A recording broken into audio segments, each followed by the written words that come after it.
إن الحمد لله نحمده ونستعينه ونستغفره ونعوذ بالله من شرور أنفسنا ومن سيئات أعمالنا من يهده الله فلا مضل له ومن يضلل فلا هادي له وأشهد أن لا إله إلا الله وحده لا شريك له وأشهد أن محمدا خير نبي أرسله أما بعد Allahu azza wa jalla falenderojmë për ti falje dhe ndihmë kërkojmë.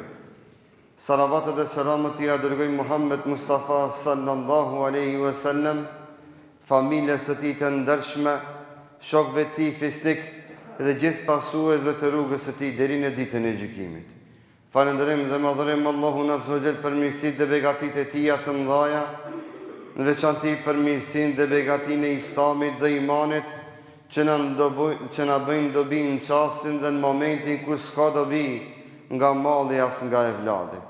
Zotin e madh, të mëshirshëm e të gjithdijshëm, e urtarin e urtësisë, e falenderojmë që Allahu me urtësinë e tij absolute na dha ymër dhe shëndet, që të jetojmë e që të frymojmë e që të gjallërojmë gjatë këtij muaji të bekuar të Ramazanit, e në veçantë që Allahu i madh na i mundësoj që të i fillojmë ditët dhe netët e para më të mëdhaja të muajit të bekuar të Ramazanit, madje edhe netët më të mëdhaja të vitit. Të dashur vëllezër, dietari i njohur Hamad, Zoti e mëshiroft, thot, ka qenë nga tradita e selefit, Zoti i mëshiroft, që kur të vinë netët e fundit të Ramazanit, 10 netët e fundit të Ramazanit, që ata të vishen me robat më të bukura që i kanë, sa që Malik ibn Dinari, Allahu e mëshiroft, kishte pas blej 1000 dinar një për roba që i vishte vetëm një herë në vit gjatë 10 netëve të fundit të Ramazanit. E thot Hamadi, traditë e tyre ishte që edhe për çdo ditë të pastrohen e të përgatiten në takimin e tyre me Allahun azza wa jalla dhe në pranimin e myshdes, ku Allahu këta rob do të liron në këto 10 net të mëdhaja nga zjarmi i madh i xhehenemit. Allahu gjithëve na liroft nga ky zjarm. Ata parfumosishin që qasja e melekëve dhe afrimi i melekëve afër tyre që të jetë më i këndshëm dhe më i bukur. Ata madje edhe për çdo ditë pastronin dhe parfumosnin edhe xhamiat e tyre, sepse vend takimi me burrat e mirë e me melaqet më të mëdha tek Allahu azza wa jall, dhe se vendi ku robi është më së afërmi në takimin e tij me Allahun azza wa jall janë pikërisht xhamiat, duke qenë besimtarët në sejdë, në pozicionin më të afërt me Rabbul Aleminin. Ja Allahu na dha ymër dhe shnet, edhe na i filluam këto net të mëdha. Andaj Ibn Rajab rahimahullah thot, nuk është e rastësishme që Allahu azza wa jall të fundin e gjithë shkahit e ka bërë më të madhe dhe më vlerë. Andaj thot, e la Allahu ditën e xumë, dita e fundit e javës, që të jetë dita më festive e besimtarëve. Allahu ju dha madhështi dhe fuqi të veçantë edhe 10 netëve të fundit të muajit të bekuar të Ramazanit. Allahu edhe veçoi edhe natën për adhurim dhe dua, dhe e la pjesën e fundit të natës më të veçantë. Allahu e veçoi edhe vitin dhe fundin e vitit dhe ditët e fundit të muajit Dhul-Hijja, që në ato momente robi t'i afrohet Allahut me adhurime, por e la ditën e fundit, ditën e Arafatit, hala më të veçantë, ku Zoti i madh liron rob të caktuar nga zjarmi i xhenemit dhe i përgëzon me xhenet. Gjithëve na përgëzoft, të dashur vëllezër. E na si duhet të sillemi? E na si duhet të sillemi dhe të i trajtojmë këto 10 net? E para, terbia më e madhe dhe më e rëndësishmja është që ti mos ta përjashtosh veten nga këto rob. Andaj thot Hasan al-Basriu, idha ahabba al-habibu mahbubahu in shaghala fi tariqi hubbihi. Thot Hasan al-Basriu, kur një i dashuruar e don të dashurin e tij, angazhohet në dashurinë e tij kundrejt dashurit të tij. E ka për qëllim se robi kur e don Allahun Azza wa Jall dhe ndjen atë dashurinë ndaj Rabbul Alamin, ndaj krijuesit të vet, angazhohet dhe sakrifikon në këtë rrugtim, e asesi nuk ja lejon vetvetes që të neglizhon aktivitetin kundrejt të dashurit të tij. Të dashur vëllezër, nuk guxojmë me përjashtu veten se dhe na jemi pjesë përbërëse këtyre myshdeve që Allahu i kalon në këto dhënë të mëdhaja. Andaj pejgamberi Allahut që Allahu ja fali gjunat e para e të fundit. Thot Aisha radhiyallahu anha, kana an-nabiyyu sallallahu alaihi wasallam idha dakhala alayhi al-ashr ahya al-layl wa ayqadha al-ahl wa shadda al-mi'zar. Thot Muhamedi sallallahu alaihi wasallam, burri jam, kur i niske 10 net të fundit, gjithë natën faleshe dhe luteshe. Ahjan lejl, natën e bëj këtë ditë. Su ndalke duke u lutë pejgamberi sallallahu alaihi wasallam sa që ja ishin kamt. Wa ayqadha al-ahl, thot Aisha, dhe neve na zgjeke prej gjumit. Sa që dilke dhe prej shtëpisë pejgamberi sallallahu alaihi wasallam, sheki dhe trokitke në derën e Aliut radhiyallahu anhu të Fatimës.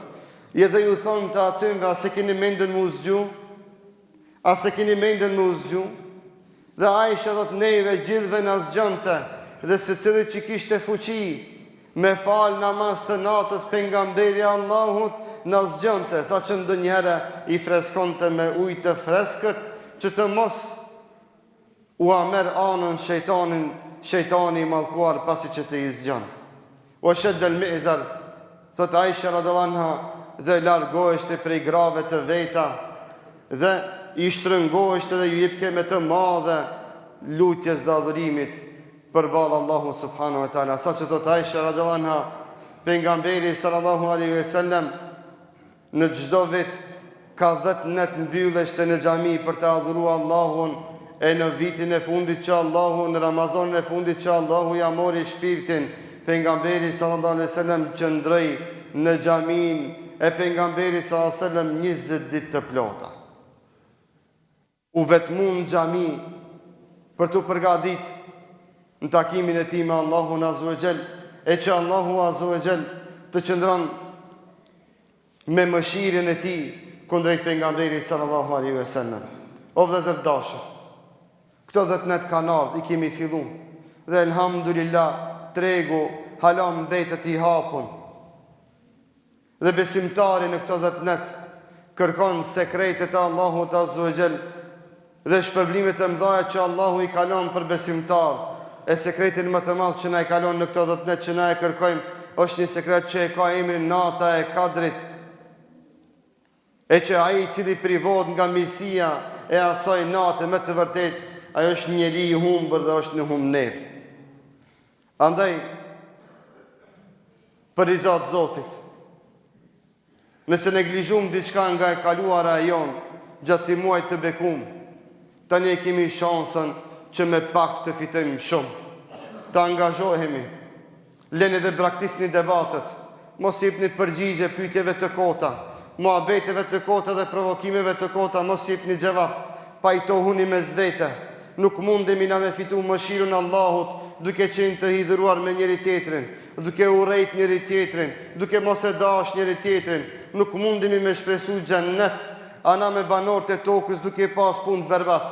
Nuk mundemi me pas punë të mirë me Rabbul Aleminin, kur punë si kemi mes vete dhe nuk duhemi për hir të Zotit.